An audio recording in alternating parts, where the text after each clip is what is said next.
जी, अस्सलाम वालेकुम। बिस्मिल्लाहिर्रहमानिर्रहीम। आज हम unit number 4 in spite of war इसकी कंप्लीट सॉल्व्ड एक्सरसाइज को डिस्कस करेंगे। तो वीडियो को लास्ट तक देखिएगा ताकि आपकी अच्छी तरीके से अंडरस्टैंडिंग हो सके एक्सरसाइज के हवाले से। इससे प्रीवियस वीडियो में हम लोगों ने इस चैप्टर की कंप्लीट समरी, पोएटिक डिवाइसेस और राइम स्कीम को डिस्कस किया था। तो अभी इस वीडियो में हम लोग इसकी जो एक्सरसाइज है उसको डिस्कस करते हैं। तो स्टार्ट करते हैं। Choose the correct option. According to Angela Morgan, despite death and destruction of war, life springs in the form of natural beauty. When pensives lift their eyes to mine, in this line the poet has used the poetic device of personification. The words boom, roar, murmureth, and whispering breath are the examples of onomatopoeia. According to the poet Angela Morgan, life is the name of ecstasy and elation. The tone of this poem is optimistic. तो vocabulary है हमारे पास यहाँ पे। Even words have two meanings, connotative और denotative. Connotative meanings जो है वो literal meaning होते हैं word के, यानी ऐसे मीनिंग जो कि डिक्शनरी में ना हो, लेकिन जो अल्फाज हों उसकी फीलिंग्स के साथ अगर हम उसको डिनोट करें तो वो होते हैं कॉनोटेटिव मीनिंग। इसी तरह डिनोटेटिव जो मीनिंग है वो डिक्शनरी मीनिंग होते हैं, और ये जो मीनिंग है ये ऑब्जेक्टिव है, जबकि कॉनोटेटिव मीनिंग सब्जेक्टिव होते हैं। तो यहाँ पे देखिए, the connotative meaning of the word involves the emotional और कल्चरल एसोसिएशन, यानी किसी वर्ड के साथ अगर इमोशनल या कल्चरल एसोसिएशन की जाए तो वो जो है क्या होता है, connotative meaning of the word. That it carries beyond the literal definition, और उसकी जो डेफिनेशन या वर्ड के मीनिंग होंगे वो क्या होंगे, लिटरल होंगे, यानी उसके जो अल्फाज होंगे वो वर्ड टू वर्ड वही समझ में आएगी कि जो इमोशंस के या कल्चरल एसोसिएशन के साथ क्या करेंगे, डिनोट करेंगे। It includes the subjective and personal feelings that a word can evoke. तो उसमें हमारे पास या तो पर्सनल फीलिंग्स होंगी या फिर सब्जेक्टिव मीनिंग्स होंगे उसके, जो कि वर्ड क्या करता है, उकसाता है, जो कि वर्ड हमें बताता है। इसी तरह denotative meaning is the precise literal definition of a word as found in the dictionary. जो डिक्शनरी मीनिंग होंगे, it is objective and universally accepted meaning that a word has. तो एक वर्ड के जो यूनिवर्सली एक्सेप्ट किए जाते हैं meaning, यानी डिक्शनरी के हिसाब से, थिसॉरस के हिसाब से, उसको हम कहते हैं डिनोटेटिव मीनिंग। तो यहाँ पे आप एग्जांपल देख सकते हैं।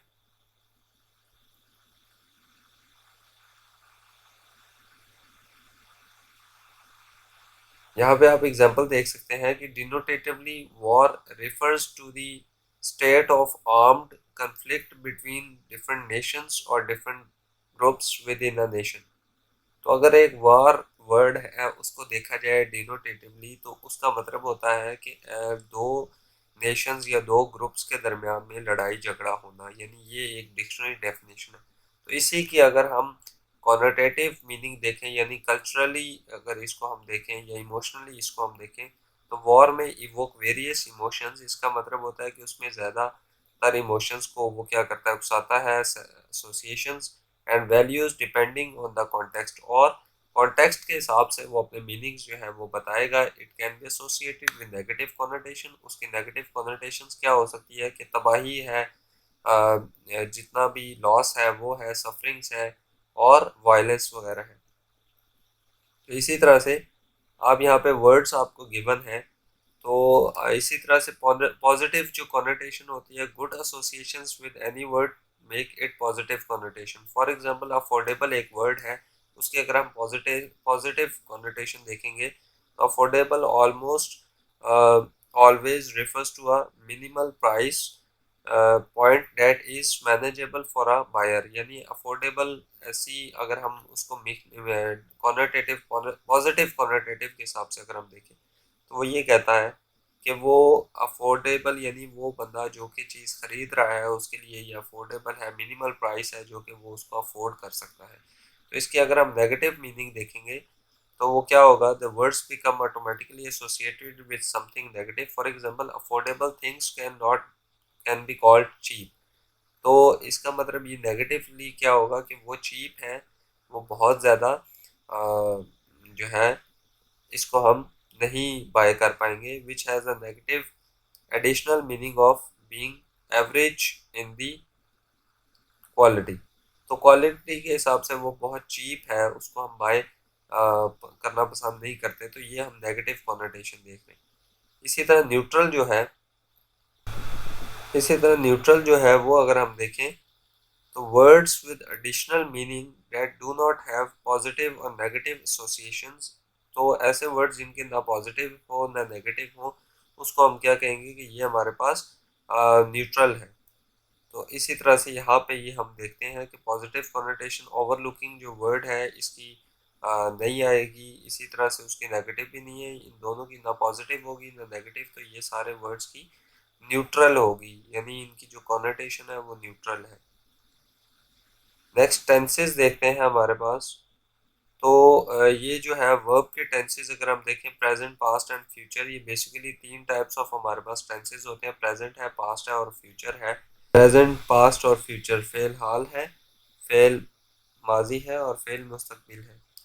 तो प्रेजेंट सिंपल है, प्रेजेंट कंटिन्यूस है, प्रेजेंट परफेक्ट है और प्रेजेंट परफेक्ट कंटिन्यूस है। इसके अगर हम ये देखें कि अफर्मेटिव में सब्जेक्ट होता है प्लस उसके साथ वर्ब की फर्स्ट फॉर्म आती है, यानी base form of verb use होती है, और उसके बाद या कोई ऑब्जेक्ट होगा या कोई कॉम्प्लीमेंट होगा। कॉम्प्लीमेंट यहाँ पे जो COMPLEMENT, इसका मतलब एक्स्ट्रा इन्फॉर्मेशन। एक होता है कॉम्प्लीमेंट COMPLIMENT, उसका मतलब होता है कि किसी की तारीफ करना, किसी को अप्रिशिएट करना, किसी को प्रेज करना। तो यहाँ पे ये कॉम्प्लीमेंट दूसरे वाला है, ई वाला। नेगेटिव अगर हम देखेंगे प्रेजेंट टेंस का, तो सब्जेक्ट आता है, फिर उसमें डू डज, फिर नॉट, फिर बेस फॉर्म ऑफ वर्ब और फिर ऑब्जेक्ट या कॉम्प्लीमेंट। इंट्रोगेटिव में देखें तो डू डज आएगा स्टार्ट में, सब्जेक्ट आएगा, फिर बेस फॉर्म आएगी, फिर ऑब्जेक्ट आएगा, कॉम्प्लीमेंट आएगा और लास्ट में क्वेश्चन मार्क आएगा। तो प्रेजेंट कंटिन्यूस टेंस को देखते हैं।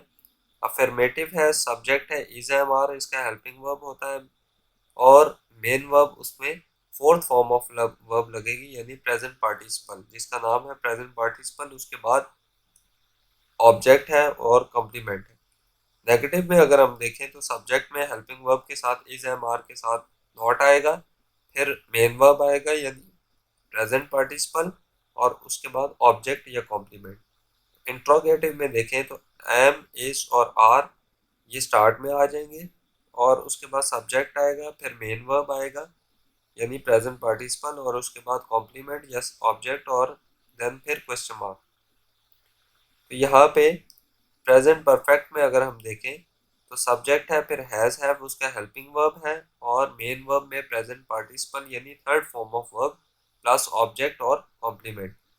तो नेगेटिव देखें तो सब्जेक्ट प्लस हैज हैव इसका हेल्पिंग वर्ब होता है, नॉट लग जाएगा, प्लस मेन वर्ब में पास्ट पार्टिसिपल फॉर्म यानी थर्ड फॉर्म ऑफ वर्ब लगेगी, और उसके बाद फिर ऑब्जेक्ट या कॉम्प्लीमेंट लगेगा। तो इंट्रोगेटिव में हैज़ हैव जो हेल्पिंग वर्ब है वो स्टार्ट में आ जाएगा, उसके बाद सब्जेक्ट आएगा, और उसके बाद पास्ट पार्टिसिपल यानी थर्ड फॉर्म ऑफ वर्ब आएगी, और उसके बाद फिर ऑब्जेक्ट और कॉम्प्लीमेंट आएगा, और उसके बाद हमारे पास क्वेश्चन मार्क आ जाएगा।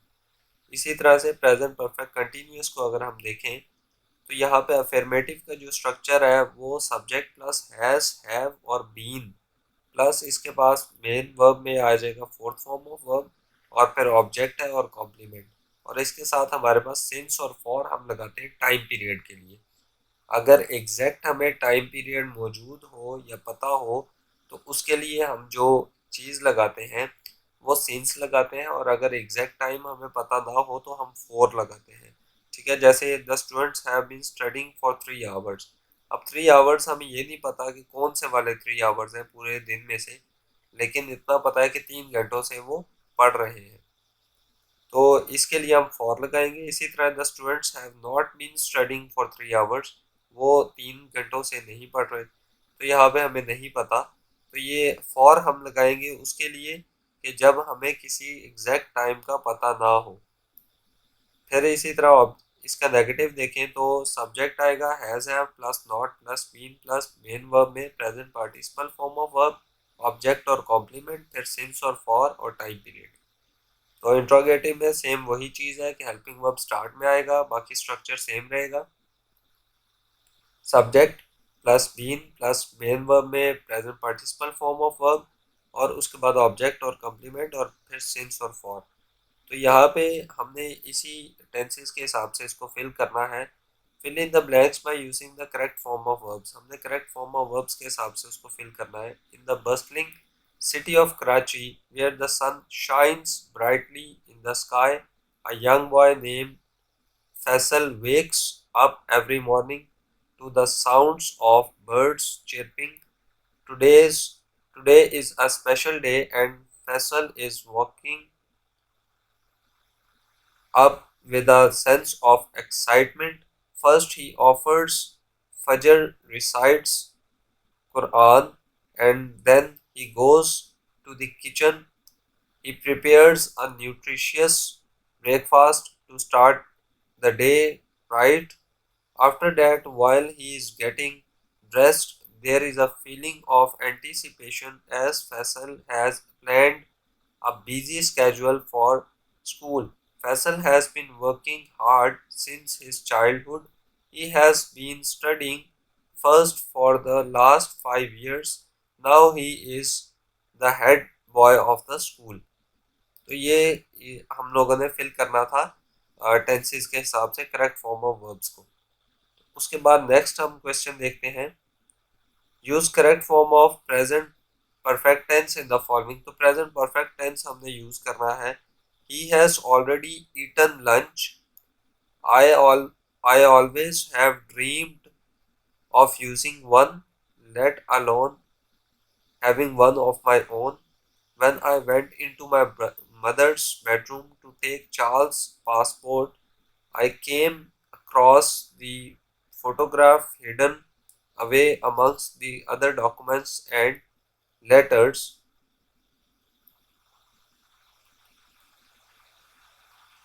She has lived in that city for 5 years. We have not seen that movie before. They have just finished their homework. The team has won all their matches this season. इसके बाद हमारे पास ये कुछ transitional devices हैं, उसको उसके लिए हमारे पास एक्सरसाइज तो गिवन नहीं है, लेकिन सिर्फ ये डेफिनेशंस हैं यहाँ पे। और नेक्स्ट है हमारे पास क्वेश्चन कंजंक्शंस का। Read the part of sentences and join them using conjunctions. तो सेंटेंस देखते हैं कि आपने इन पार्ट्स ऑफ सेंटेंसेस को आपस में ज्वाइन करना है कंजंक्शंस का इस्तेमाल करके। She wanted to go to the park, her friends preferred hiking. तो इसका करेक्ट आंसर होगा she wanted to go to the park but her friends preferred hiking. The teacher explained the lesson, some students were confused. The teacher explained the lesson but some students were confused. You can study now, you can relax and do it later. You can study now or you can relax or do it later. The car broke down, they had to call for assistance. The car broke down, so they had to call for assistance. The movie was entertaining. The plot was a bit predictable. The movie was entertaining, although the plot was a bit predictable. I tried to finish my homework early. I still felt stressed.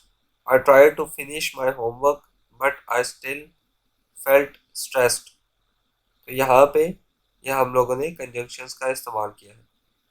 तो conjunctions होते क्या है, देखिए यहाँ पे हमारे पास ये given भी है, conjunctions are the words used to connect phrases, words और clauses in a sentence.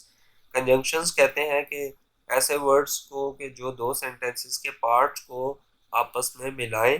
They are used to show how the different parts of sentence are related to each other. ये हमें ये बताते हैं कि किस तरह से मुख्तलिफ पार्ट्स जो है सेंटेंस के वो एक दूसरे से रिलेट करते हैं, मिलते जुलते हैं या एक दूसरे से कैसे मिलेंगे। Common conjunction include but, and, और, सो, येट, फॉर। ये हमारे पास फैन वॉइस की कंजंक्शंस हैं जिसको हम कोऑर्डिनेटिंग कंजंक्शन कहते हैं। इसके अलावा के जो कंजंक्शंस होते हैं वो सबऑर्डिनेटिंग कंजंक्शन होते हैं। तो these words have to create compound sentences and complex sentences, allowing for more varied and expressive communication। तो ये उसके लिए हमारे पास sentences की जो types हैं कंपाउंड और कम्प्लेक्स, उसके लिए हम यूज़ करते हैं ये कोऑर्डिनेटिंग कंजंक्शन। तो उम्मीद करता हूँ कि आपको ये वीडियो की अच्छी तरीके से समझ आ गई होगी। अगर किसी को कोई बात समझ ना आई हो तो you can ask me in the comment section. अल्लाह हाफिज़।